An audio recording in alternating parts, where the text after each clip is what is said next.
Bonjour. Très heureux d'être parmi vous. Donc je vais d'abord me présenter, Gabriel Attias, enseignant. Et mon aventure avec vous dans les parachiotes, ça a commencé d'abord par l'histoire d'une amitié.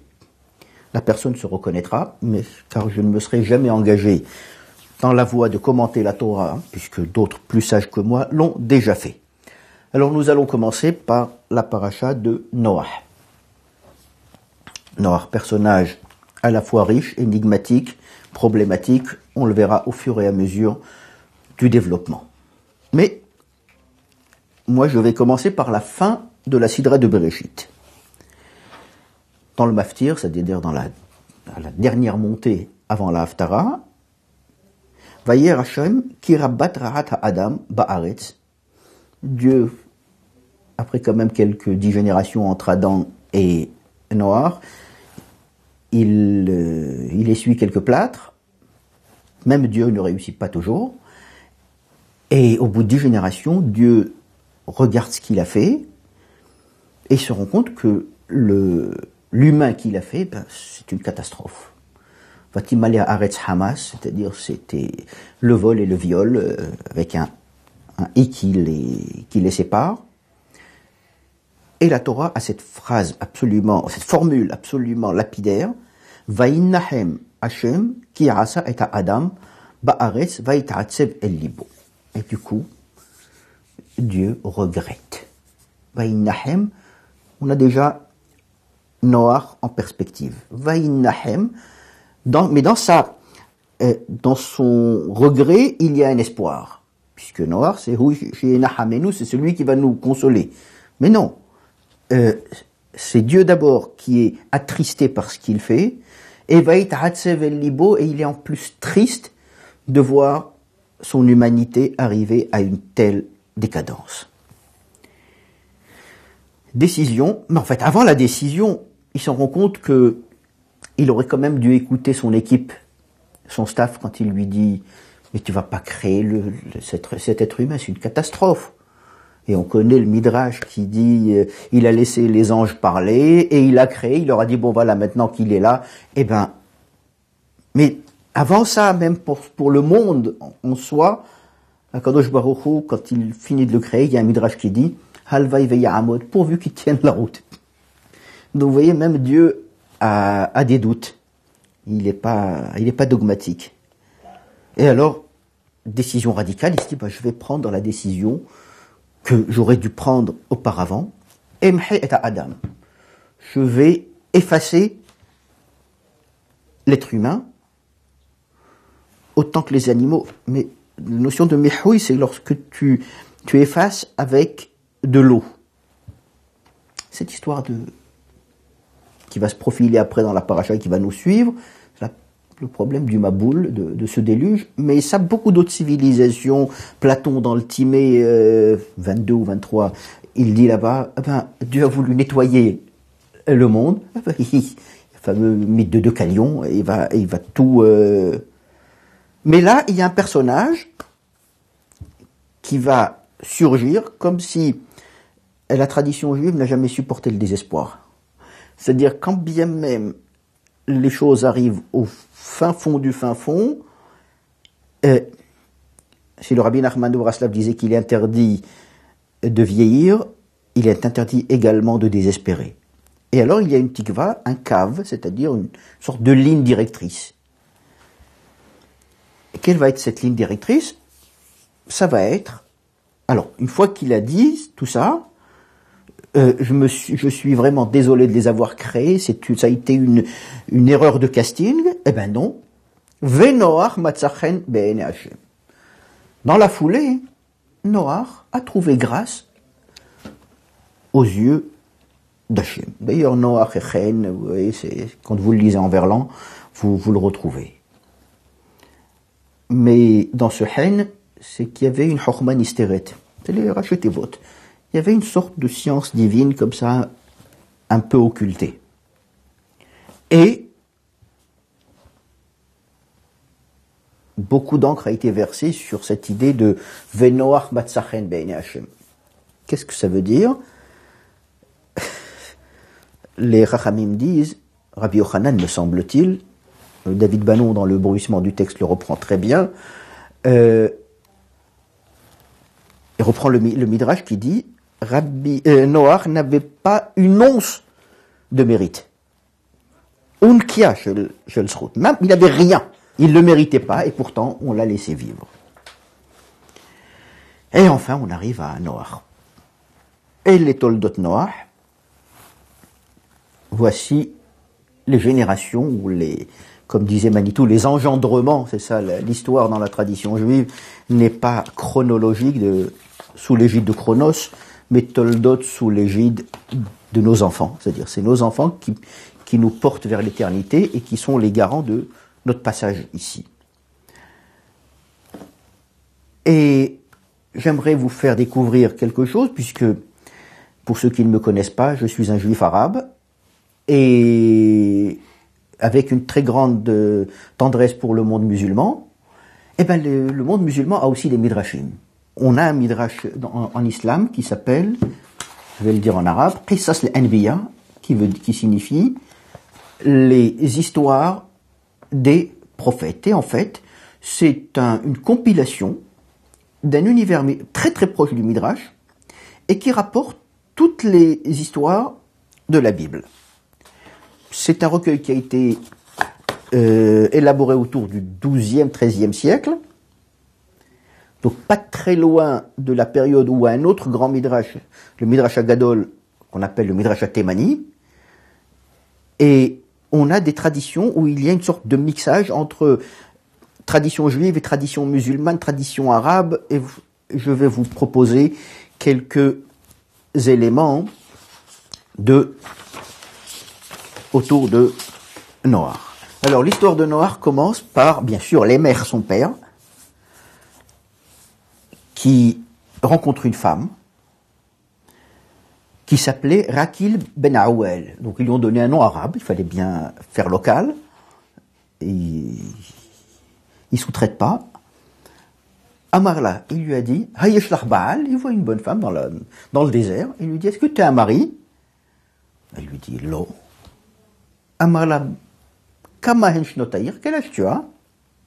Il lui dit, Me'aoush monim shana. J'ai 180 ans. Amarla, Lo haït bogeret, si seulement tu étais majeur, haïti no seotar leisha, je t'aurais bien prise comme femme.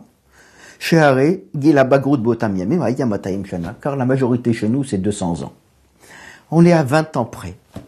Et la future maman de Noach qui lui dit, mais dis-moi, toi, tu viens de quelle famille? J'espère que tu n'es pas de la famille de Caïn, l'assassin. Il dit, non, pas du tout. Moi, je suis d'une autre tribu qui est plus fréquentable. Et là, il lui dit, Harek Varmal Uli Mataim Ve'esrim Shana, j'ai déjà 220 ans. En vérité, tu peux, donc, c'est la négociation de marchand de tapis. Bon, écoute, tout à l'heure j'avais 180, maintenant que je sais d'où tu viens, j'ai 220 ans. Alors, va chez mon père et demande-lui ma main. C'est ce qu'il va faire. Et dans la tradition musulmane, Noach est plutôt bien perçu. On le dit, sonné et bene'amo mishum avodat elilim. Il détestait ses concitoyens à cause de leur esprit païen. Donc le midrash musulman est très clément avec Noach. Je crois que les musulmans, ils ont plus le sens de la piété que les juifs. Je parle des vrais juifs, c'est-à-dire les Talmidei Hachamim. Chez les musulmans, ils ont presque une sorte de respect un peu exagéré. Et donc, cette femme va donner naissance à Noach, qui est normalement très très puissant. Et alors, dans le Midrash musulman, Noach, il a hérité d'une boîte à outils qui lui vient d'Adam, et on dit qu'il était ébéniste.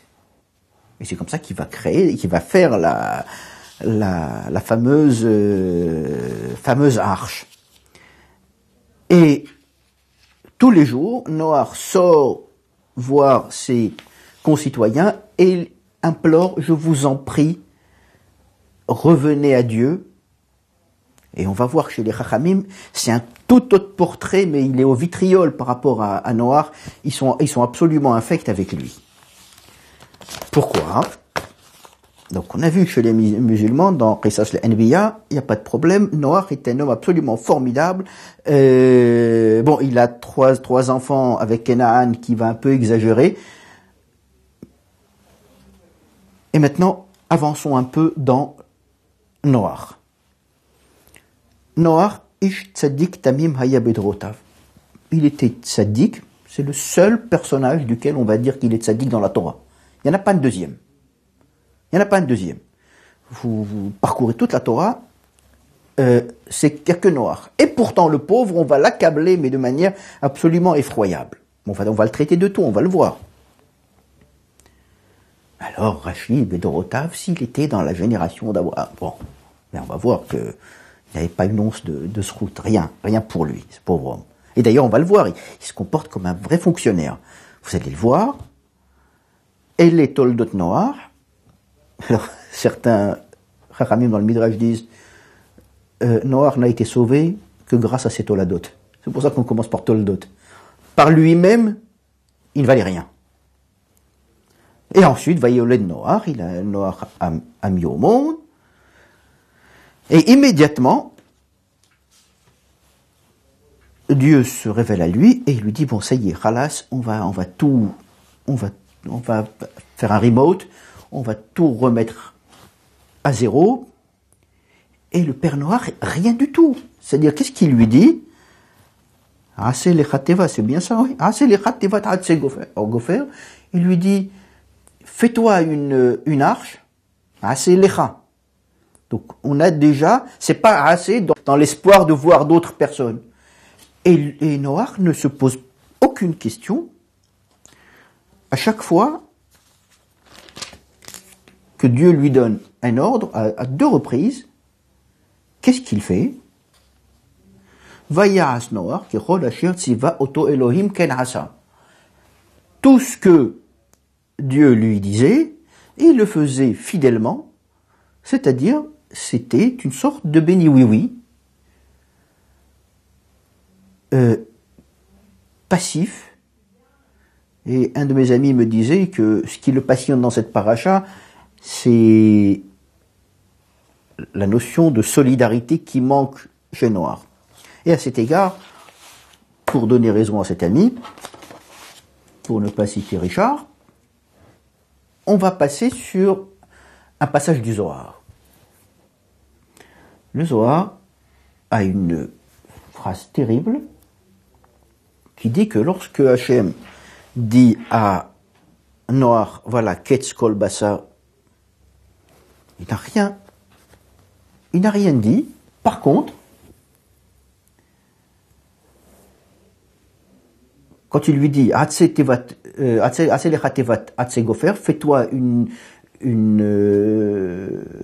une arche de ce bois de gopher dont on ne sait pas trop à quelle essence ça renvoie, le Zohar dit Ve'ishtik, il s'est tu.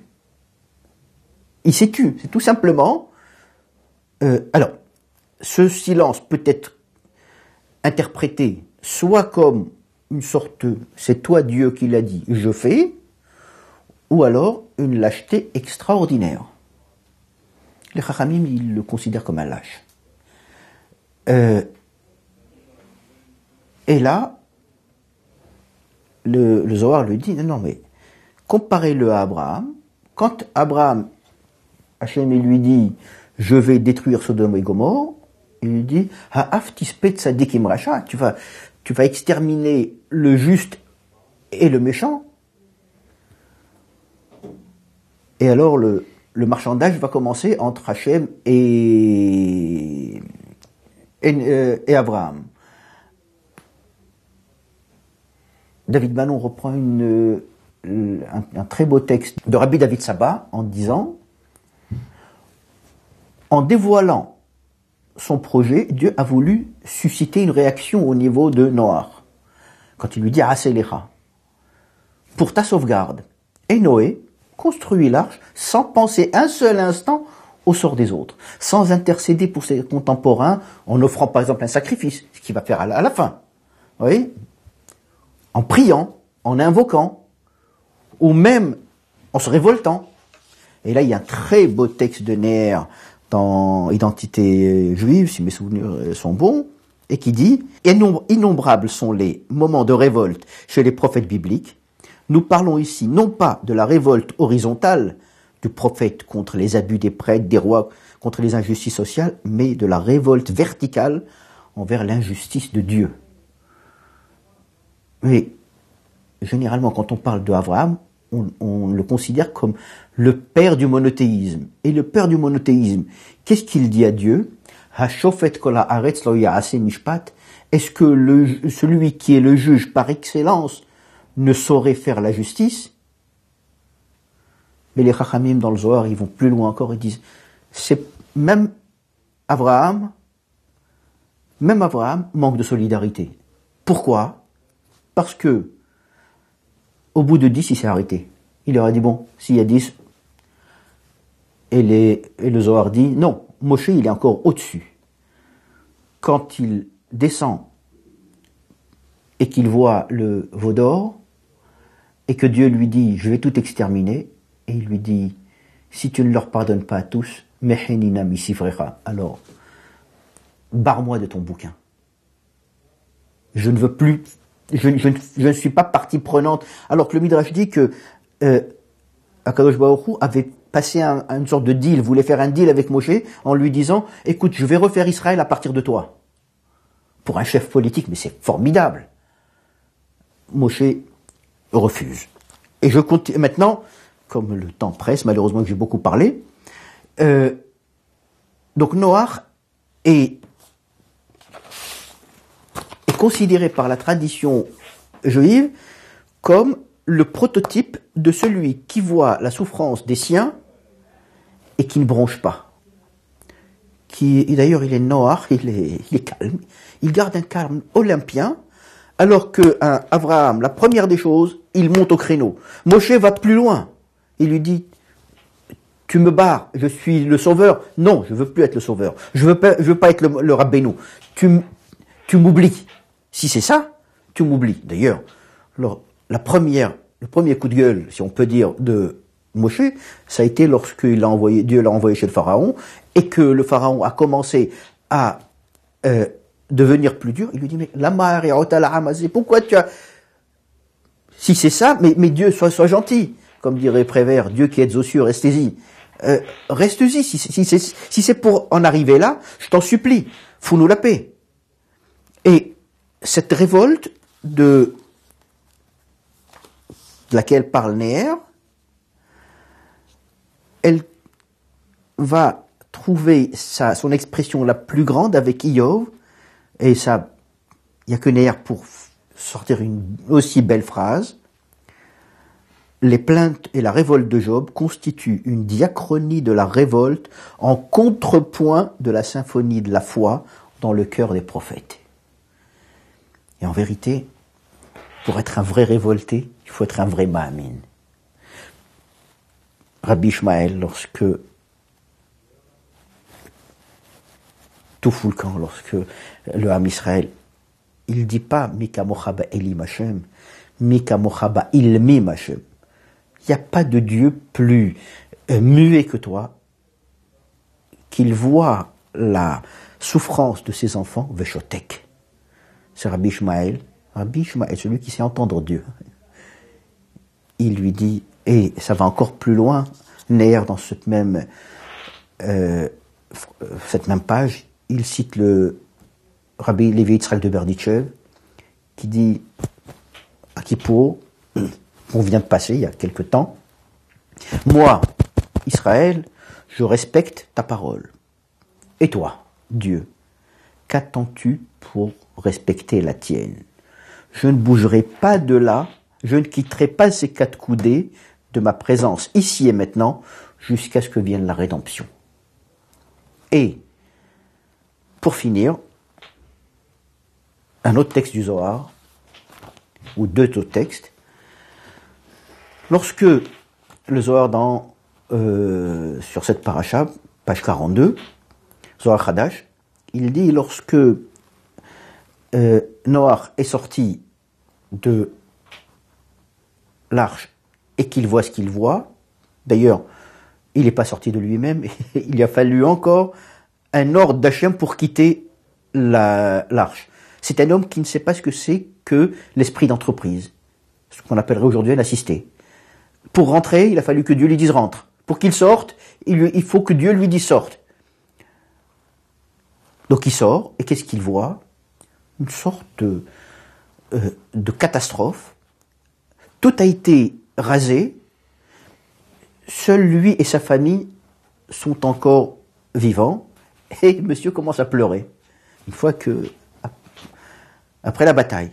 Et il dit, Ribono shel haolam, nikreta rahum vehanoun, c'est toi qu'on dit qui est miséricordieux et matriciel, comme dirait Chouraki.